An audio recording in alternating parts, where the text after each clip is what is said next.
Section 6.2 is all about the Articles of Confederation and that of the Northwest Ordinance. We'll talk about the Articles of Confederation first, and then we will move on to the Northwest Ordinance. So first, let us talk about federalism. Federalism is the sharing of power between all levels of government. So that's national, state, and local government. And it's not a pyramid like feudalism, where those at the top have the ultimate say. This is a fluid action where those at the top work with the state governments, and then state governments work with local governments, and decisions are supposed to be made that way. This will lead to a clash between the working class poor and state governments, as the working class poor really feel like what is happening for them is not all that they need, that they need more from the state governments to step up and do stuff for them.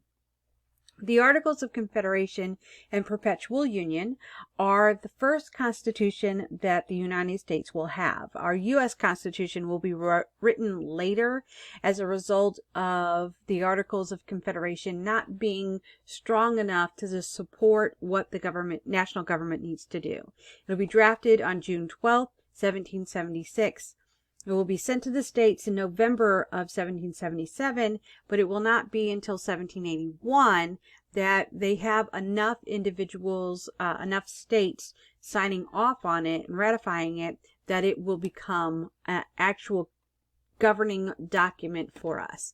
States are united only in theory. There is aggression between states such as Georgia and that of New York, or that of Massachusetts, because their culture is so different at that time. So it's really hard for each state to really get a true sense of a national identity. Powers that they have under the Articles of Confederation include that of the power breakup is there is a large amount of power given to the states, not a lot of power given to the national government at that time.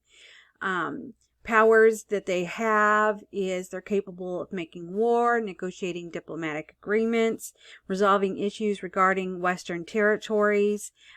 Each state had one vote in Congress. It was unicameral, meaning that's it. Each state had one power. There's no president. There's no court system. And it's limited power. Congress can only pass laws if 9 states approved it, and they could only make amendments to the articles if it was a unanimous vote.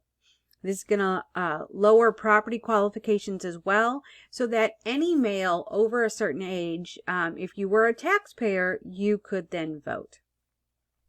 The powers that they did not have, however, they had no power to tax. They couldn't tax the states. States were really obligated to do what they wanted. It wasn't mandated. States had no obligation to send any money in whatsoever. The larger states were expected to pay in more. Unfortunately, they thought this was very wrong from them. They believed everybody should be paying in the same amount. The Continental Congress could not regulate trade between states or between states and foreign countries. Each state made its own money then, because states couldn't get funding from other locations. Each state is going to make its own money, and some states' money you couldn't use it in other places. That's where that aggression comes from. There's no system of national courts and no president. One person who tried to bypass everything would be Robert Morris. He wanted to make himself and the Confederacy more powerful. He's going to try his best to really enforce the idea that those at the top are the ones who have all the power. He talks about the Confederate Congress into issuing government bonds where those wealthy class could purchase government bonds. That money would be funneled into the national government, and then after a set number of years, 10 years, 20 years, 30 years, that bond could be cashed in, and you would get money plus the interest on that bond. He helped set up the Bank of North America. This allowed the federal government to have a central place where they could hold all their government funds. The debt is going to rise to $28 million. Currency will be made by the Confederate Congress. That's the Continental Congress, because they called themselves, since it was the Articles of Confederation. But that money becomes virtually worthless because they have nothing backing it. That is something that they're really going to have to deal with. Now, the Newburgh Conspiracy in 1783, nationalists, and remember, nationalists are those individuals who only want those born in the country to have any say. And any foreign-born individuals, they need to just go away. So the nationalists are going to try to do a coup d'etat. And basically, they want George Washington to take over and to be the leader of the military. And then the military would be put in place. So it would be a dictatorship. Alexander Hamilton is going to go to George Washington and ask him to lead the military and put himself as the head of the government, as a dictator, and no longer would they need the Congress. Washington will really express complete disgust and horror at this, because he believed, why did we just fight tyranny with Great Britain to establish themselves as tyrants? He wasn't going to allow that to happen. So he's going to decline, and he is going to get supporters in his place to tell everyone, hey, this is what's going on. Don't let them do it. All the while, all this is happening, they have the Northwest Ordinance that they're dealing with.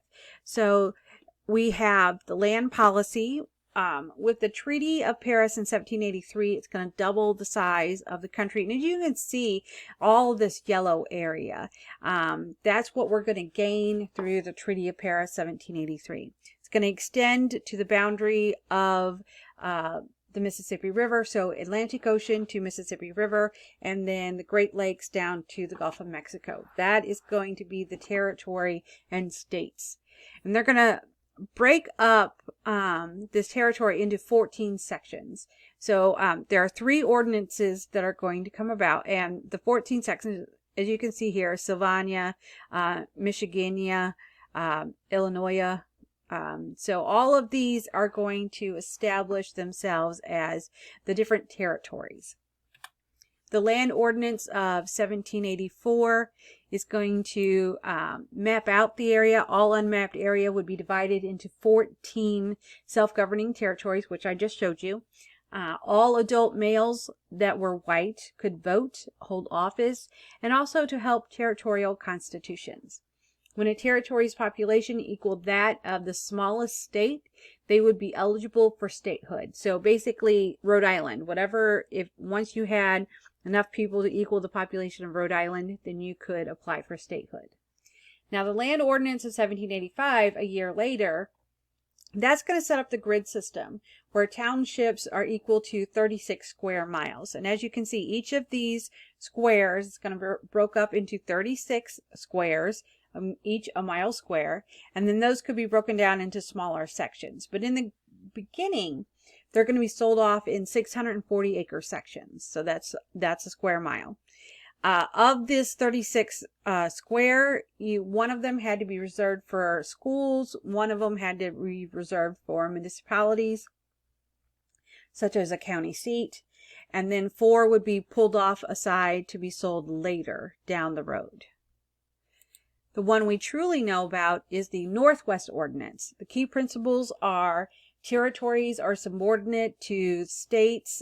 Slavery is banned north of the Ohio River. Currently, slaves are still slaves. Even though they're going to ban slavery north of the Ohio River, if you are a slave, when this goes into effect, it doesn't free you. Also, a change that will happen, as we know, that the status of a child is based on whatever their mother was. So when you're born, if you're a slave, if your mom's a slave, you're a slave. But in the Northwest Ordinance, if your mother is a slave and you were born in that area, you would be free. It promised that Indian land would not be taken from Native Americans. That was a complete lie. Of course it was taken. And we're going to push them further and further westward to Oklahoma, Nebraska. rules for admission as a state. So this is where it's going to change from that 1764 ordinance, where this one is going to say now, once you have a territory, we're going to set you up a territorial governor. And then when your population reaches 5,000 adult males, we're going to appoint a territorial legislature. And then that legislature will come together and will write that territorial constitution that you're going to have. Then, when your population hits 60,000 free inhabitants, then the men of your state could write a state constitution and send it to Congress. If Congress agrees with it and they approve it, then you can become a state. These three rules right here are still the rules for becoming a state within the United States.